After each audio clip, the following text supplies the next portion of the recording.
嗨，大家好，我是安然若风。今天的旧衣改造呢，要改的是我身上这条超肥超大的阔腿裤。这条阔腿裤在我衣橱里待了大概快1年了。那趁着情人节，就用它来做一件情人节穿的衣服吧。首先呢，用这个工具把腰上的松紧带，还有2条裤腿连接一起的这个缝线都给它挑开。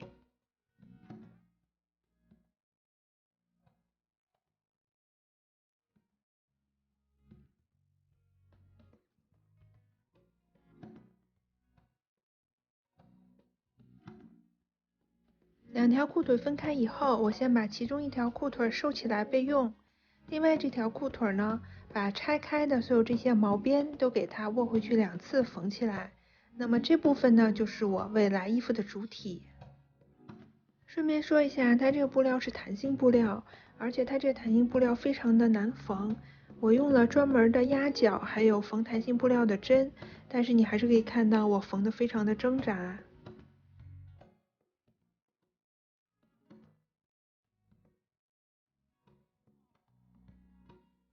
这个是原本阔腿裤的裤脚，我把它朝上放了，然后现在我把它的缝线挑开一截儿，然后在这个里面我要塞松紧带进去。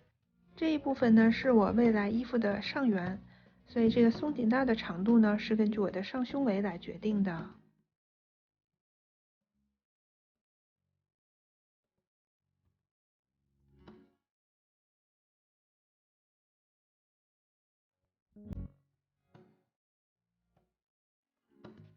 把松紧带的2头缝在一起，然后就可以把之前挑开缝线的这个地方再重新给它缝起来了。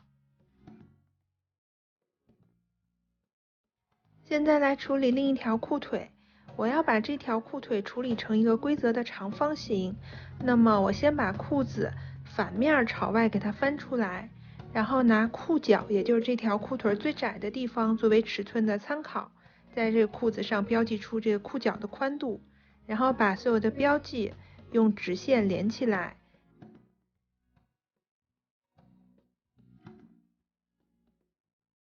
按照画好的这条直线给它缝起来。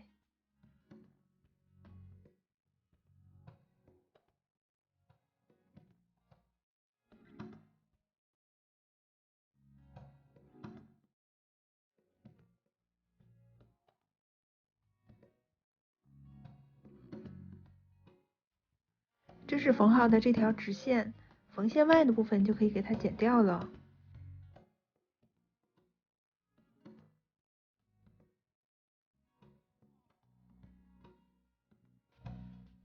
现在把原本裤子上缘这个地方给它裁齐。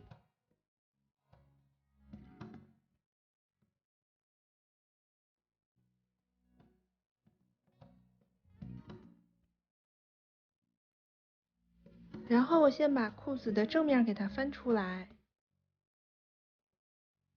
现在呢，这个裤子2头，裤腿这边是有原本的锁边的，然后上缘没有，是刚裁齐的毛边。那我把这个毛边呢塞到裤腿这个锁了边的部分里面，然后呢把它们缝在一起，形成一个环状。这是刚缝好的这个环，这个是刚才做好的衣服主体。那么它的上边就是我之前加了松紧带的，也就是原先裤腿的地方。我把它塞到刚做好的这个环里头去，然后把环前面正中的地方这样子给它捏起来，捏成一个像蝴蝶结这样的部分，然后跟我衣服主体正中的位置给它缝在一起。背面也要做同样的处理。这步做完，今天的旧衣改造就完成了。那么接下来就是见证奇迹的时刻。